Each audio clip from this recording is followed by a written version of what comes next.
Welcome to Trigger Proof with Mikki Bey, the podcast that helps you stop reacting and start responding. I'm your host, Mikki Bey, emotional regulation coach, speaker, and guide. Each week, we'll explore real stories, practical tools, and conversations that will help you stay calm, confident, and in control, no matter what life throws your way. Let's get started. Welcome to Trigger Proof, an emotional regulation podcast. I am Mikki Bey, and today I am here with Ryan Kassim, okay? And he is Body by Ryan. I'm super excited to have this conversation with him. He is a health coach. He helps people get their life together from the inside out, just like I do, just from a different perspective. So we're going to have an emotional regulation conversation today that I think is going to be remarkable. So Ryan, welcome. Thank you. What an honor. What an honor. And this is fairly new, your podcast, right?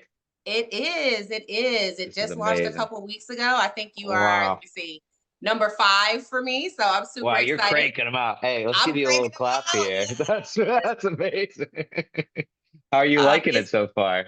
I love it. I love it. I Yeah, feel like I have like the Mikki Bey show. I'm that's loving right. it.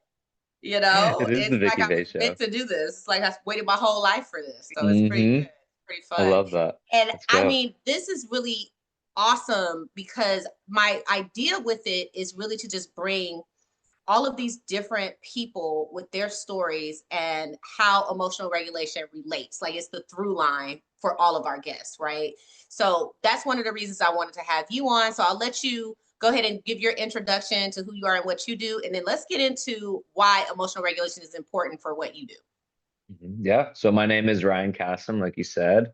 I am a mama's boy.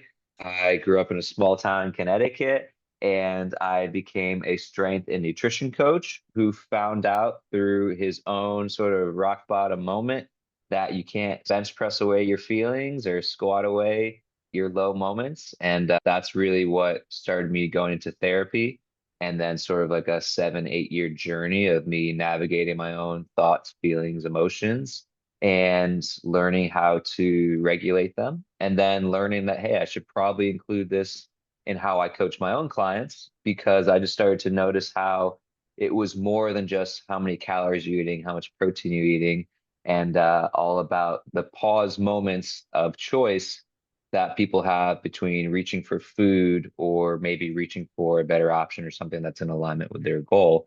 So just tweaking sort of how I coach people with what I learned from therapy. And yeah, so that's really how I kind of came to the place where I need to coach people from the inside out in order to get them to their weight loss goals. So it's kind of a interesting journey for that. Yes. And you know what? I don't want to gloss over your personal part. I want to go back to that because I think, especially for the men that might be listening, what you said is really important that I couldn't just bench press it away.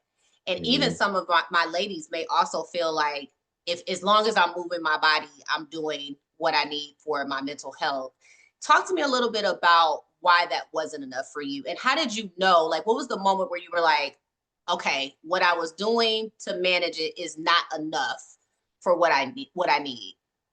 It was the panic attacks. It was I was having Mhm. I was waking up in the middle of the night with panic attacks. I was waking up in the morning with panic attacks. And it was for me, I learned like the gym was always kind of like I used to be the one that would say gym is therapy, right? I would say this is just my therapy.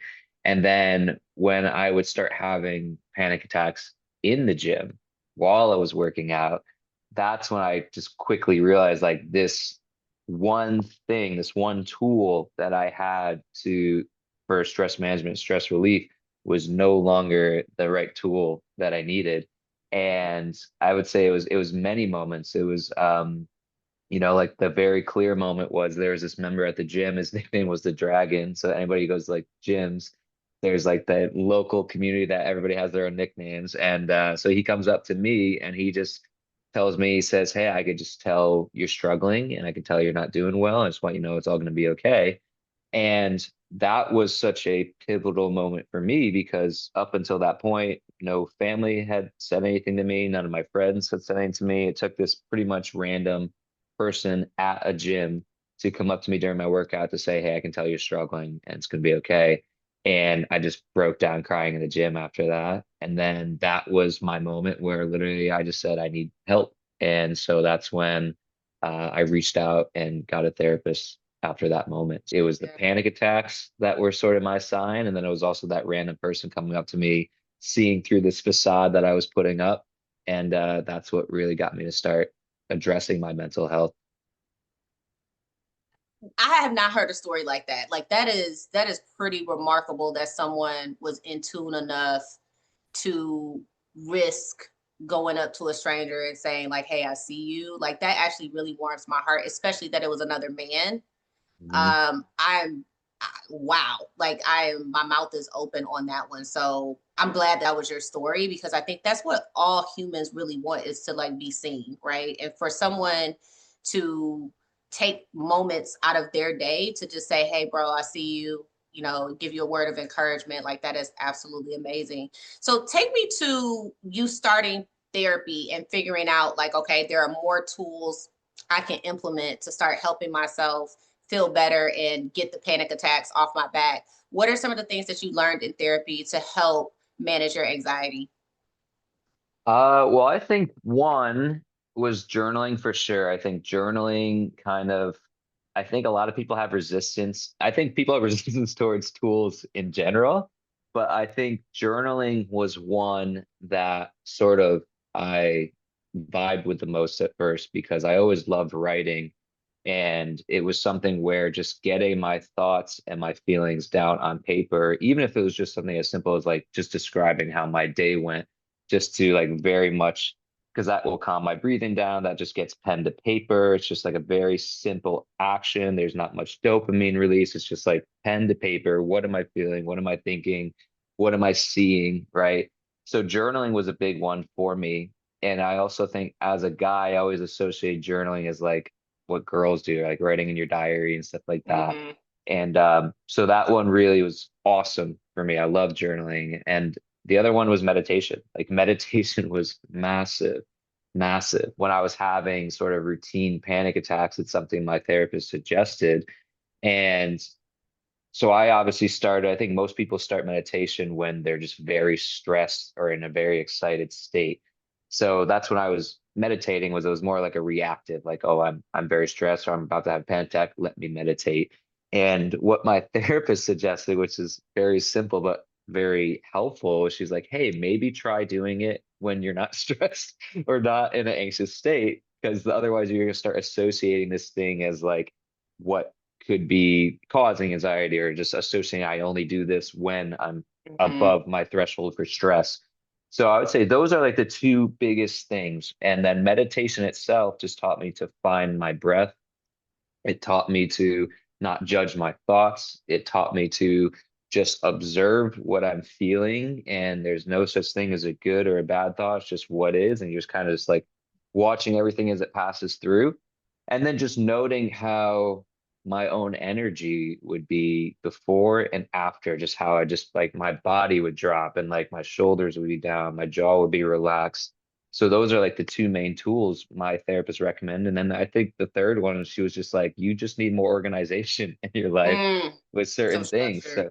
So some structure was huge because other that really helped the overwhelmed feeling I was having in life, which was one trigger for my anxiety. She gave me some tools to help me with structure, just like planning my calendar out and like writing what my day-to-day stuff is and all that. So those are like the top three tools my therapist gave me from the initial start.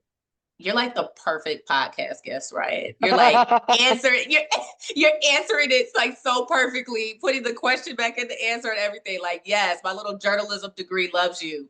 Let's get Um, so let me thumbs let me ask in. you this. Let me ask you this. Was there ever a time where you struggled with stigma around needing to go to a therapist? And like now you're super open about it and you talk about it as a part of your journey. But was there ever a time where you didn't feel comfortable telling people you sought therapy? Yeah, definitely. And it's 11 Make a Wish. Definitely, I would say when I first started therapy, I was still in-person training. And I just remember feeling the little tension having to tell a client that I need to reschedule our appointment because I have a therapy appointment. So finally I kind of get the courage to be like towards the end of the session, I'm like, hey, just so you know, next week I need to reschedule our appointment because I have a therapy session. And I just remember my client looking at me just being like, are you okay? Like, is something wrong? Like, is what's going on with you? Like, sort of like very like something's wrong with you. That's why you're going to therapy type Mhm. of feeling. Because even back then, when I was started going to therapy, it was like 2017. It's not even back then, it wasn't talked about as much as it is now. Like, I love how much therapy is talked about now. It wasn't really talked about even back then. So for me, that was kind of, I took that as my sign not to be quiet about it, but I was like, oh, I need to talk about this more and just be more open with it because there is such a stigma around it. And there is almost like this hush, like, don't tell people you're going to therapy because they're going to assume something's wrong with you type of feeling. So I almost wore that as like a badge of honor, right? Like from that moment, I was like, I need to just keep telling people I'm going to therapy because it's just creating conversation around something people just don't talk about enough. And from that moment on, like that's when I started posting online that I was going to therapy. That's when I would start posting maybe some of my reflections that I had from therapy. That's when I just started posting that I was struggling. Honestly, my big moment for like my mental health, I was at a fitness conference in Austin, Texas in 2019. Is that my mentor Jordan Syatt's seminar, and everybody around the room was being very vulnerable. They're sharing like binge eating history or emotional eating stuff, things they struggled with. And I was just feeling very compelled in that moment. You just have this gut feeling, you're like, I need to just, this needs to come out and I need to share this. And it was just, I got handed the mic, and it was the first time I ever shared that I struggled with my mental health. I struggled with depression in front of a room of like 60 plus people, So it's just like, it was like, man, if I was going to have a moment, that's the moment to do it, from this massive crowd. But that was like a big moment for me because it was just me just saying like, hey, here's this person who you perceive as good because they're in shape and their nutrition's fine, all this stuff. But like, hey, I struggle with this. And honestly, when I shared that, it started this chain reaction of all the other guys in the room sharing things that they struggled with and all that. So it was just a really powerful moment. And that was just another, we need to keep sharing this. Keep sharing. Wow, that's another powerful story. And what I love about that too is every time you are vulnerable, it meets you. That's even how we met, because we Hmm. met on one of your viral videos where you were sharing that you thought you were being stood up. And I love the way you showed up in that reel, and that's how we ended up just kind of chatting and meeting each other. And I feel like that in and of itself is a lesson. Like every time you think this might be the thing that's embarrassing, or like I shouldn't share, and you share it, it's exponentially grown you, right, in a way, right? And also it connects you to people. The reason why you're having a large part of the success that you're having is because you have decided to be vulnerable.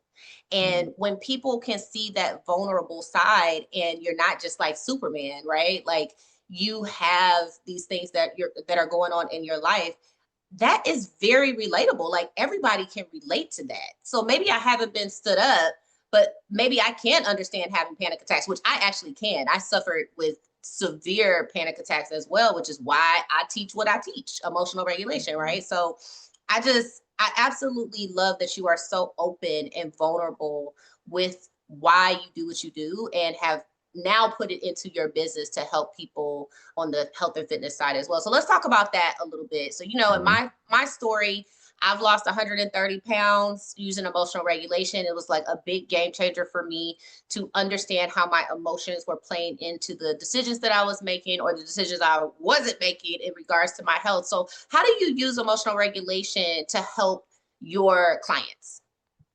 I think the biggest thing that we do is first when I have somebody who comes in, because most people when they hire a coach, they're like, all right, what's my macros gonna be? Like, what's my workout routine? I'm just like, hey, did you get your journal like that we're gonna use for your coaching and stuff like that? So first thing I always have my clients do is we need to just create awareness first. We need to create awareness around the root of the issue. We need to create awareness around the moment in which maybe you're reaching for food. That might be a mindless moment, the emotions that come in those moments. What are we doing? So it kind of just sort of have my clients journal sort of about their day around the situation if emotional eating does happen. And then the other thing we start with is just box breathing, right? Just general box breathing. And it's the funniest thing. I'm sure you go through this too. It's just how awkward people look and feel when they're doing any sort of breath work, because it's just it's like it could be described as very foo-foo, right? Like people just think, oh, Right. breath work or any kind is very foo-foo type of work. But the more we do it and the more we practice it, you could just kind of see like the almost like their guard comes down a little bit and then just get more relaxed and more relaxed. And then from there, we just have a conversation, right? It's like, hey, now that you're feeling in a more relaxed state, tell me about this. Where does this stem from? So I always tell my clients that, hey, find your breath first when you're in these moments. Just find your breath, put your hand on your body, like let it know you're safe, all that stuff, which again is very interesting for a fitness coach to do, but like that's just how we Mm-hmm. roll here. And especially when they're in that moment when they're feeling like they're becoming a cabinet goblin and they're about to raid their cabinets and like go through and eat everything, just find that moment. And I always tell them, like, hey, take that pause, right? First thing you want to do is pause. Okay, there's power in the pause. And we want to just ask ourselves, what do I need right now? What is my body really asking for? Where's my breath? How's my breathing? What am I feeling? Right. I go through like the feelings wheel with them on calls and make sure they could dive deeper than just sad and angry and stressed. So we can I always tell my clients, the more specific we can get with your emotion, the more specific we can get with the solution to it. Right. So we go through all that. And then at the end of it, I say, hey, if you still want that food, allow yourself to have that food. I think that's really important. It's kind of just like psychology 101, where if you keep telling yourself, no, I can't have something, then the mind is going to be like, well, now I want that thing for sure. So I always say, if you go through all these steps and you still want these Oreos or you still want these chips, allow yourself to have it, because that's the difference between what a restrictive mindset is and an allowance mindset is, right? Restrictive Yes. mindset comes with shame, comes with a lot of guilt, comes with even more restriction, maybe some overeating, maybe some binging. Allowance mindset comes with more flexibility, more grace, more forgiveness, and you're actually probably going to eat less of that thing because you're more intentionally eating that thing. That's exactly right. So I did a pilot program for emotional regulation for weight loss. And when I tell you, it wore me down to the brake pads because what I realized, even though I struggled with my weight for over 20 years, I've been overweight my entire adult life.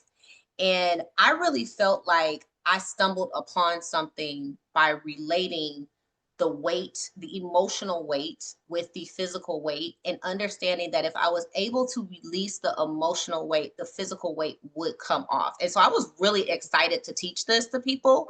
And then when I got into it, Ryan, I was like, okay, this is special, right? Mm. And look, I have that brain too. It's essentially an addict's brain where your brain is literally fighting against you because your programming has been to self-soothe in this particular way. My particular way was Popeyes. That was my Mm. particular way that I was self-soothing, and I did not yet understand that if I solved for the emotion, I would also solve for that craving. And I also didn't understand that cravings are complete illusions, right? So learning that I could, if I thought I wanted sugar, and I remember the night I stumbled upon this, Ryan. I can remember it like it was yesterday. I wanted something sweet in the house, and I was gonna be a cabinet. What do you call it? Cabinet goblin. Yep. I was gonna raid the cabinets, and when I tell you I was looking for anything sweet, down to my son's snacks. Okay, I was looking for Mm. something, and I could not find anything.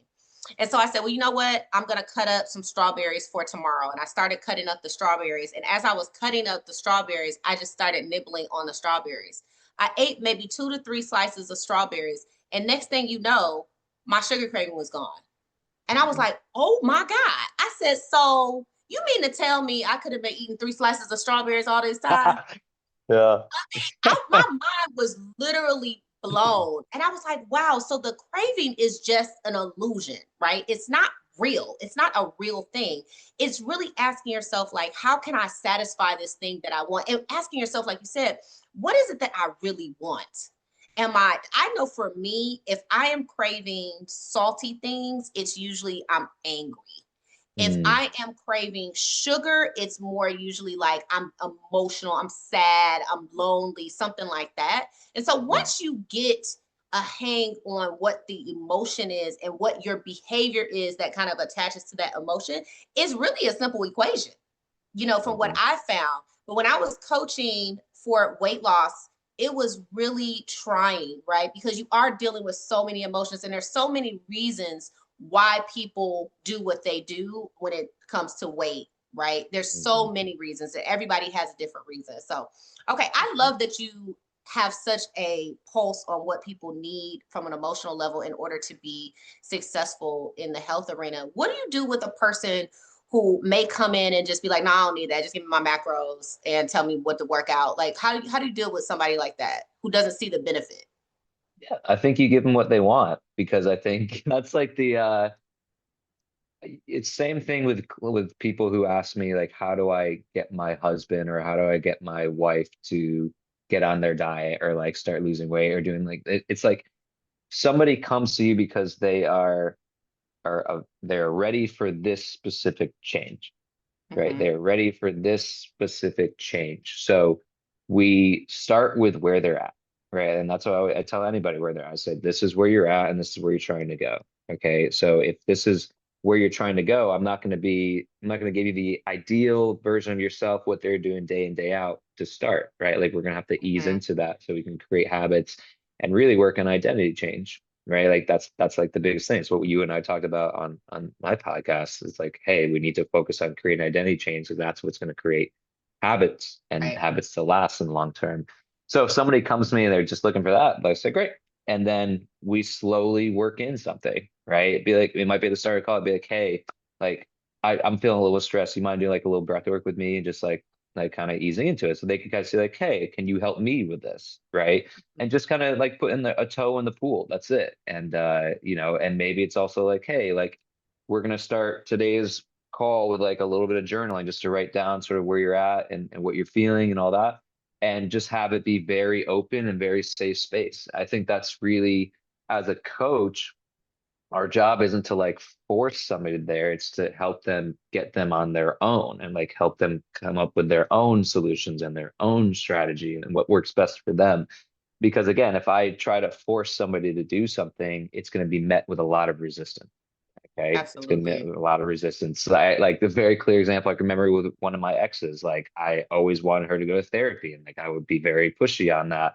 And the more I did, the more she was like, no, that's not for me. Then it became, there's no way I'm doing that. Right. Mm-hmm. So you learn from experience and you just learn from what psychology tells us is you meet someone where they're at and then what they're open to, and then you slowly introduce things that they can find helpful and they want to use on their own. Right. And I think that's like the only thing you do as a coach is whenever somebody's ready for change, you help introduce it. Yes, yes, that's great. So tell me, what does dysregulation look like for you now, right? You have the Hmm. tools, but we are all still going to have those moments where we have anxiety or we have those down moments. So what is your like go-to? Like if you have a moment where you're experiencing some dysregulation, what's your go-to? Yeah. I mean, I definitely, I'm not trying to be the person on this podcast who's like, I'm like a Buddha now. Like I'm just very Zen all Right. the time because I'm very much not. I would say I'm very much more aware of my thoughts, my feelings, and my needs now, and just very aware of like the tools I can be using to help with them. So if I'm feeling very dysregulated, like one of my first go-to things is some sort of meditation. If I'm feeling a lot of resistance towards that for whatever reason, maybe I'm scared of what might come up, or just because maybe there's some shame because I'm like, maybe you should have been doing this sooner, blah, blah, blah, like whatever might arise, I just say like at least do 3 minutes of just meditation, 3 minutes of breath work. And so that gets my foot in the door, just jotting down a little bit about my day, or just maybe saying like a few things I'm grateful for. Those are kind of like my go-tos to help me just get more regulated. But honestly, like my biggest thing, I'll just put like a hand on me and I'll just like see where my breath is and just notice, not try to change it, just see if it's short, if it's long, like am I breathing through my mouth, am I breathing through my nose, just kind of getting present in the moment. I think that's what really helps me because I tend to be the person who jumps to the next moment before it even happens, creates a story from that moment before it even exists, and just then that's the spiral, right? Sort of like that rabbit hole. So my favorite tool is just some sort of meditation or breath work, because that just immediately just down regulates my nervous system. And then from there, I can make much. I go from my amygdala to just my prefrontal cortex, where it's just a much more logical decisions are being made once I focus on my breath. Exactly. That's wonderful. When you are in your peer group, like just in your Hmm. friends, right? And you're this guy who has a really good grasp of emotions. And Yeah. I'm gonna go out on a limb and just say, are all your friends like you? Like, does everybody have this ability? And if not, then Yeah. what's kind of like, because I could just imagine, I mean, being in the industry that you're in and also having a lot of friends who do what you do, but maybe don't do it Hmm. how you do it. And I'm just kind of Hmm. wondering how you balance that with being a guy who's really in touch with his emotions and not afraid to say how you're feeling. How does that work out? Like just in like a peer setting. Yeah. I mean, it's kind of funny. Like so I'm super blessed. I have a bunch of best friends that I grew up with since I was a kid. I have amazing friends in like the fitness industry, all of that. My friend group from back home, like childhood best friends, I would say that's kind of the funniest thing to note, because they know me from my early days. Like one of my best friends, we've been friends since we were three. And I would say they just kind of see me grow through it and just see me become less surface level and more vocal and more deeper. So I would say they're always very accepting. Like that's my friend groups, everybody in my family, always super accepting. I would just say from my own experience, I just notice how much deeper the relationships get, the more emotionally available my friends become. And also, I just noticed that so one of my best friends, he's like your classic dude. Like he works in finance, he's got two kids, he's got a golden retriever, he loves cars, like classic dude. And he's Mm-hmm. just, he's just a surface level guy, right? Which is fine. He's still one of my best friends. I've lived a lot of life with him. So that for me is just acceptance, right? It's like, yo, you're just where you're at. And that's totally cool Yeah. because that's fine. I love you where you're at. And I'll be fine regardless of where you're at. I think that's like the biggest thing when it comes to friendships. And I just, like I said, I noticed like for one of my friends, I think would be great to have on your podcast. His name's Jared Hamilton, and him and I are like we really bond over the foofy stuff. Like he's very like universe, law of attraction, like very he does a lot of the same work with his clients. And so when he comes to visit, we'll meditate, or we'll like he has like these grateful beads, so we'll go through like grateful beads and stuff like that. So I think it's also the more you lean into this and the more work you do, you kind of just start attracting people of that nature. And like I said, with my friend group, I'll have friends that would get into the deepest of conversations. And it's just interesting to note that to see them like break down those layers, right? Like to see them break down their guards and vulnerability. And like you said, like the more I express my vulnerability, the more I show my vulnerability, it almost like unlocks that part in them too, which Yeah. is really cool to see. Aside from, just like making each other laugh and just being with each other, I think that's been the coolest part is just seeing that unlock in certain friends, and also just having I've just noticed I've just become the person that people come to talk to, like that Mm-hmm. safe space. So I think that's something I'm just very grateful for. And it's something, I don't think I ever expected from doing the work, because, at the time when you're doing the work, you're just so focused on your symptoms that are so loud in your own head that you're just not cognitive that, hey, the work you're doing is going to transcend and leak into everywhere else in your life and do a lot of good for a lot of other people too. So that's just what I've noticed from my experience is the friends who are the surface level, that's cool. I love them. The friends who get a little bit deeper, amazing. And just from me doing this work continually, it just helps give them the space to open up and share when they're ready or if they're ready.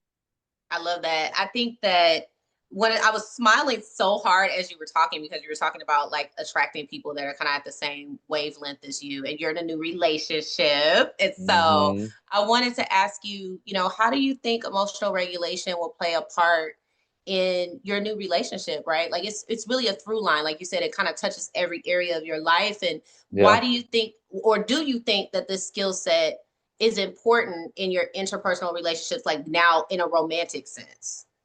Oh, I think it's even it's like if anything, I think it's the most important because I think for one, I think about my past relationship, my last relationship. There's just a lot of there was a lot of opportunity for me to be better at emotional regulation that I just wasn't, right? Like I just either didn't focus on the tools or, things compound over time and just feels like you start drowning and you're just not able to. I think to my relationship I'm in now, I've already used my tools a lot because we are long distance. She lives in Canada, I live in the States. And just noticing, I think that's the big thing for me, noticing how anxiety comes up, noticing if there's any sort of anxious attachment kind of coming up and being able to one communicate my feelings. And that's a big reason why I was attracted to her is because we both value vulnerability, we both value communication, we both value creating a safe space for each other. And like there'd be so many FaceTimes where she'd just be like, it's okay to tell me how you're feeling, right? Or like what's on your mind. And like me just being like, like just almost, get very emotional from that because and I even told her I'm just not used to that in relationships. I'm very much used to the opposite, or me being the one to always create and initiate, but it not being reciprocated. So I even told her, I go, there's a lot of scar tissue for me with this, that I'm gonna work through, and like, I have all the tools to emotionally regulate on my own. But like again, like that's what really gravitated me towards her is because she's able to create this safe space and able to and wants to hear what I'm feeling, which is like not heard of in Mhm. most relationships or in modern dating. And I think that's, people say like what attracts you in relationships. Like I've always, at least, what I found from my last relationship, I'm extremely attracted to emotional intelligence and somebody who's emotionally available. Like that's just like Yes. to me, it's like the sexiest thing. And so yes, to answer your question, I've already used my emotional regulation in this relationship many, many times. And what it does and what I've noticed is it just allows us to have better conversations without somebody Mhm. feeling like they're on the defense, without someone feeling like they're being judged, and with just being able to have more depth and more logical conversations rather than just more emotional, which tends to happen in a lot of relationships. That's wonderful. I am so happy to hear that you have someone who also shares the same values with you, with vulnerability and communication, all of that. That's amazing. What would you say to men? And I'm singling them out for a reason, because I really love my clients that come to me that are men, because I think it says a lot that you're willing to come to like an emotional regulation coach, because you Mm, realize this might be the place that you've overlooked because of society, right? Society tells you not to feel, and if you feel, you're this or that and labeled this or that. So I really want you to kind of talk to the guys out there who may be watching this podcast and kind of just being like, okay, I know when I'm happy, I know when I'm sad, I know when I'm angry, but what's in between that, and why is it important for me to even delve into that? What would you say to men who have no idea about what emotional regulation is? that's a good question. I would say give yourself patience to dive a little bit deeper. I think I could speak for myself. Like we talked about like when I first started therapy. It's not like when I first started therapy, I was just like, all right, here it is. This is the stage I've been waiting for. Like, good. Like, here's everything and more that I've been keeping deep down and suppressing. It's like it took months and years for me to get to a point where I was really just being like, here's everything that I've been suppressing, or even just to cry in sessions and cry in front of someone else. So Mhm. I would say one is like just patience. Like you don't have to feel like you're the most vulnerable version of yourself yet when you first get started on any sort of inner work. And I would say there's real beauty in getting beneath the surface of our emotions, because I would say the biggest thing I've felt is just my body feels lighter when I do this. And since I started the work, like I actually, like if I showed you old photos of me like from 8 years ago, I look older then than I do now. And I didn't realize how much me suppressing my own emotions was affecting one, my health, my physical health, my physical appearance. And I would also say like it's been so beautiful just to notice how my relationships have improved, right? So like to any of the guys listening, it's like my relationship with my mom is so much better. My relationship with my sister, who her and I had like I don't want to say shaky, but like very surface level relationship. And there was a lot of resentment, there was a lot of anger. And it just took me going to therapy, learning skills on how to communicate, and just taking that initial call and just be like, hey, like, can we talk? And just having both of us just cry on the phone together. And I think it's just been really cool to note how it feels like I'm breaking generational shit with this. And I think that's like the cool thing that comes with doing this work, that I think most of us don't realize what can happen. But I would say, just from a guy's standpoint, like being able to be your own safe space is massive. Being Yes. able to not rely on yourself in like what we think like a manly way is, but being able to be secure with your feelings, be able to be open with your feelings and communicate them. And I think it also just unlocks like the people in your life. Like you just find, like I found out my last partner, hey, it just wasn't a good fit because of that, right? Like I have a lot of emotions that I want to express, and the safe space wasn't created. And I just realized like, hey, like I need that, you Mhm. know? So you realize a lot of your values when you do this work. You realize a lot of the good it does in your own relationships when you do this work. You realize the impact it has on your physical health when you do this work. And like I said, like that's why I do this work with my clients, is because like fitness and nutrition, that it's really simple shit, right? It's really simple shit. We're not reinventing the wheel there, but it becomes simple because you do this deep work that allows you to unlock this simple aspect of your physical health that just becomes more routine because you just have a pulse on who you are and what you need.